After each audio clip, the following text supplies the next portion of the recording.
Bom, questão 26.28 do Halliday, 10ª edição. Na figura abaixo, uma partícula carregada penetra em uma região onde existe um campo magnético uniforme B. Descreve uma semicircunferência e deixa a região. A partícula, que pode ser um próton ou um elétron, a identidade da partícula faz parte do problema, passa 130 nanosegundos na região. Ele pergunta qual é o módulo de B e se a partícula é enviada de volta para a região onde existe um campo magnético com uma energia 2 vezes maior, quanto tempo ela passa na região.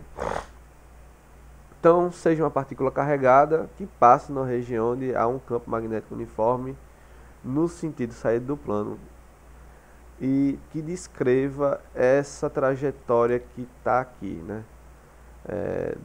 Vindo por aqui e saindo por aqui, né? A partícula que faz isso, né, escolhendo um certo ponto aqui, você pode determinar quem é a força, quem é o V. Quando você faz isso, o produto vetorial pela regra da mão direita, usando a força magnética, a gente descobre que a carga tem que ser positiva. Então, como ele deixa aqui, né, claro que é ou um próton ou um elétron, se é positivo é um próton. Então, é um próton que percorre essa região. Então,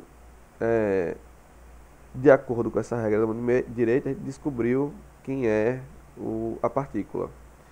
Aí a letra A, né, ele pergunta qual é o período, qual é o módulo do campo. Só que a gente consegue achar o módulo do campo a partir do período, que é a relação que T, que é igual a π sobre RV. Nesse caso deu π sobre RV, porque é a metade de uma circunferência. Então, o período da metade da circunferência, se você sabe que o período é 2πrv, então você vai ter que a metade desse tempo é metade da circunferência. Então, é metade do período. Então, você divide por 2 aí que você vai obter o período certo. Certo. Quando você fizer isso, você tem o seguinte.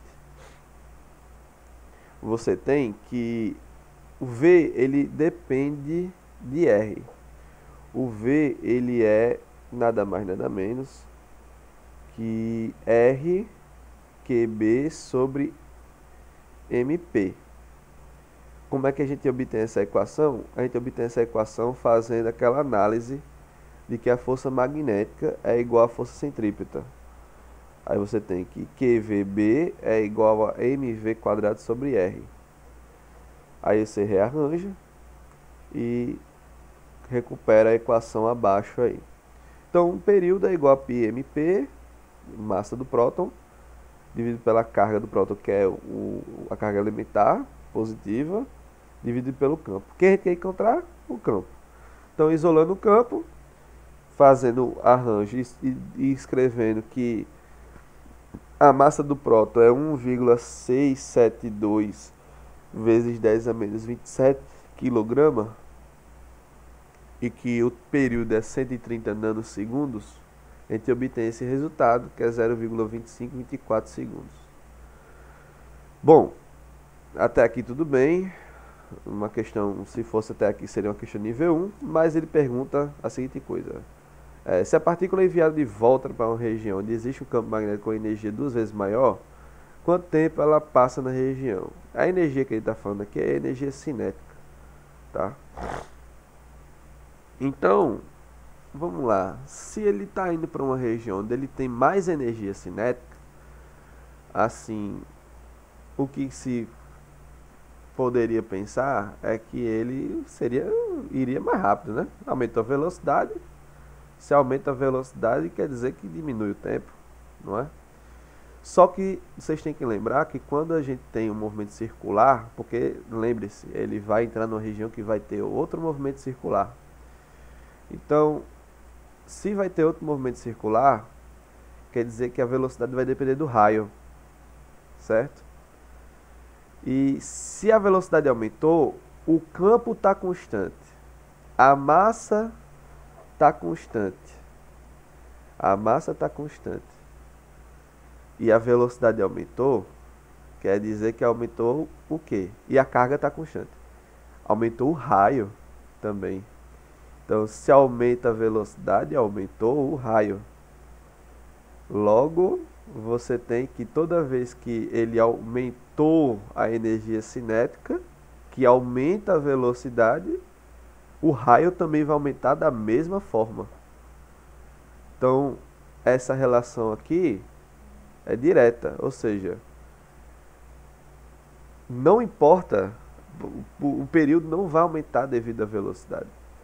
O período vai aumentar pela massa, a relação da massa-carga da partícula, ou seja, se a partícula tiver mais massa, nesse caso, vai aumentar o período.